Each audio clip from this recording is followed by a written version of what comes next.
Lors de la conférence Bitcoin 2022, le lobby Ethereum contre XRP a admis que RippleNet est bien supérieur aux autres. Quel est le point de vue de BitBois sur la situation? La Security and Exchange Commission sera-t-elle tenue responsable de ses actions? Assurez-vous de rester à l'écoute jusqu'à la fin. BitBois a publié une vidéo le 13 avril sur sa chaîne YouTube, qui compte plus de 1,45 million d'abonnés. Dans cette vidéo, il a déclaré la situation en cours sur XRP avec le procès de la SEC.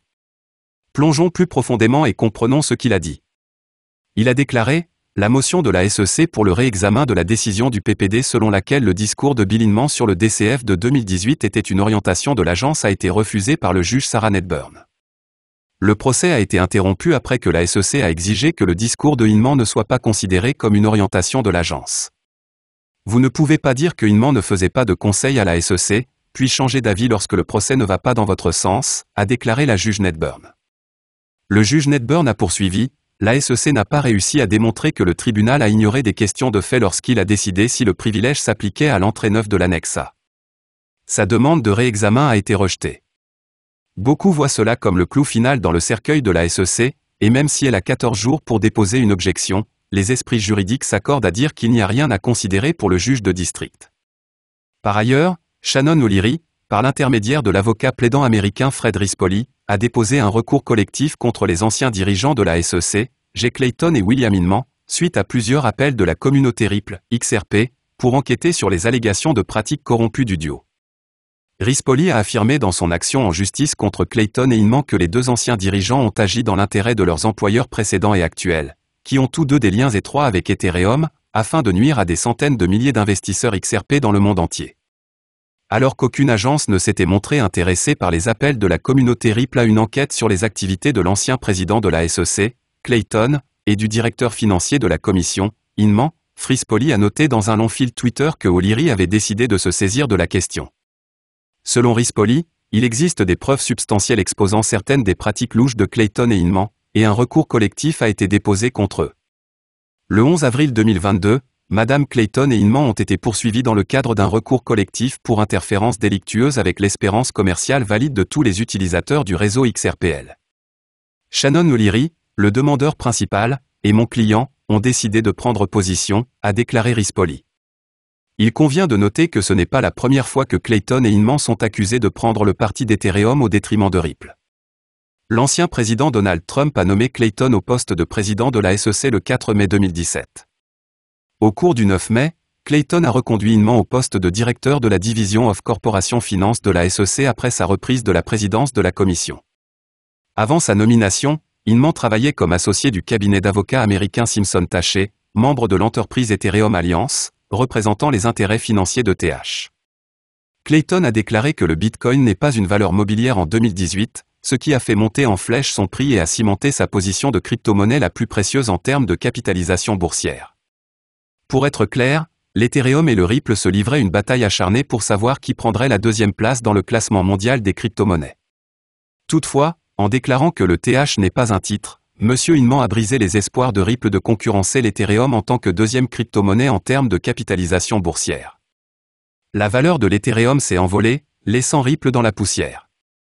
Alors que Ripple était encore sous le choc des commentaires de Hinman, Clayton a accusé Ripple et deux de ses dirigeants d'avoir réalisé des offres de titres non enregistrés aux États-Unis le dernier jour de son mandat, le 4 décembre 2020, plus de 7 ans après que les ventes aient été effectuées. Hinman est retourné dans son ancien cabinet, Simpson Taché, quelques semaines après avoir démissionné de la SEC et a reçu 15 millions de dollars pour couvrir son salaire pendant son absence au service de la SEC. Clayton est devenu conseiller de One River Asset Management, une société de crypto-monnaie qui se concentre sur le Bitcoin et l'Ethereum, après avoir quitté l'agence en avril 2021. Clayton et Hinman ont tous deux été accusés d'avoir de nombreux conflits d'intérêts, des courriels récents indiquant que ce dernier a continué à rencontrer Simpson Taché même lorsqu'il était directeur de la SEC, ce qui était contraire à la politique de l'agence. Bien qu'aucune agence de sécurité n'ait été chargée d'enquêter sur les pratiques corrompues présumées de Clayton et Hinman, O'Leary espère que le système juridique américain prouvera ses faits avec l'aide de la communauté XRP. Pendant ce temps, Ripple estime que lors du discours de Hinman en 2018, dans lequel il a déclaré que l'Ethereum n'est pas une valeur mobilière, l'ancien directeur de la SEC a peut-être mentionné le statut juridique du XRP. La SEC, de son côté, a toujours refusé de publier les courriels contenant le projet de discours de Hinman, affirmant que le commentaire de Hinman n'est qu'une opinion personnelle qui ne peut pas être utilisée comme orientation publique. Dans un revirement intéressant, le juge Sarah Nedburn a récemment ordonné à la SEC de remettre les courriels de Hinman à Ripple. On s'attend à ce que la SEC soit obligée de négocier un accord avec Ripple à la suite de cette directive, et beaucoup spéculent qu'il sera en faveur de la société blockchain. Que pensez-vous de cette nouvelle? Par ailleurs, voici d'excellentes nouvelles pour les investisseurs XRP.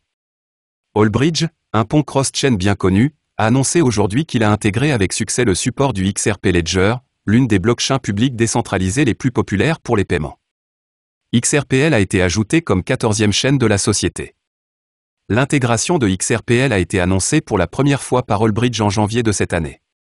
À ce jour, l'entreprise a traité environ 5,8 milliards de dollars de transactions à mesure que l'actif numérique et les écosystèmes DeFi gagnent en popularité. La dernière intégration, selon Allbridge, permettra à la société de lier le grand livre XRP à un certain nombre de chaînes compatibles VM et non EVM, notamment Solana, Terra et la chaîne BNB. Allbridge a été le premier à lier la blockchain XRP Ledger au vaste écosystème DeFi. Nous avons pu approfondir notre expertise des chaînes croisées et offrir une solution vraiment unique au marché en nous intégrant à XRPL. Notre objectif ultime est de créer un environnement cross-chain interconnecté, a déclaré Andriy Veliki, cofondateur et PDG d'Allbridge. Ripple a annoncé son intention d'accélérer le développement de XRPL en mars 2022, en engageant 1 milliard de XRP dans le projet. Le nombre total de transactions sur XRPL a augmenté de façon spectaculaire au cours de l'année dernière. L'adoption croissante de XRPL parmi les sociétés financières asiatiques a largement contribué à la récente flambée des transactions. Ripple a annoncé en mars 2021 qu'il soutiendrait les banques centrales avec une version privée de XRPL. DeFi sera disponible sur le grand livre XRP grâce à la dernière intégration d'Allbridge. En utilisant l'échange décentralisé natif, DEX, du XRPL, les principales pièces stables et les jetons DeFi pourront être échangés directement sur le ledger XRP, a déclaré Ripple dans l'annonce. Allbridge prévoit d'apporter de nombreux actifs uniques sur le ledger XRP tout au long du deuxième trimestre 2022, en commençant par Solo, un jeton de l'écosystème sologénique. Grâce à sa profonde expertise en matière de blockchain, Ripple a fourni un soutien technique à Allbridge pour intégrer le ledger XRP, a ajouté la société de blockchain. Par ailleurs, Brad Garlinghouse, PDG et fondateur de Ripple, a déclaré lors d'une récente interview sur CNBC qu'il était impressionné par les développements de la poursuite de la Security and Exchange Commission. Le PDG de Ripple a fait cette annonce lors d'une discussion au coin du feu organisée par CNBC au sommet de la Paris Blockchain Week. Le procès s'est bien mieux déroulé que ce à quoi Garlinghouse s'attendait il y a 15 mois lorsque la société de blockchain a été poursuivie, selon Garlinghouse, qui a également été accusé pour son rôle dans la vente de XRP aux États-Unis. Le procès s'est extrêmement bien déroulé, a déclaré Garlinghouse, bien mieux que ce que j'aurais pu espérer quand il a commencé il y a environ 15 mois. Il n'a pas semblé satisfait, cependant, des retards continus qui ont été documentés tout au long du procès. Cependant, les roues de la justice tournent lentement, a-t-il précisé.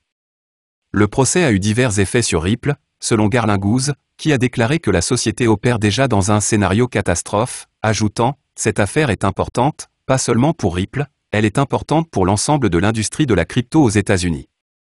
Cela serait extrêmement préjudiciable à la crypto aux États-Unis.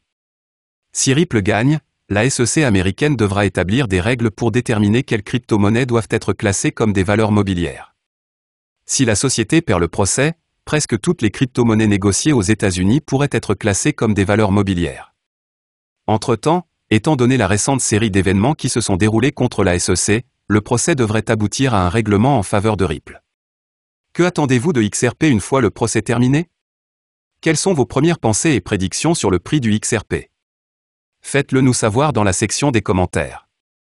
J'aime et je m'abonne.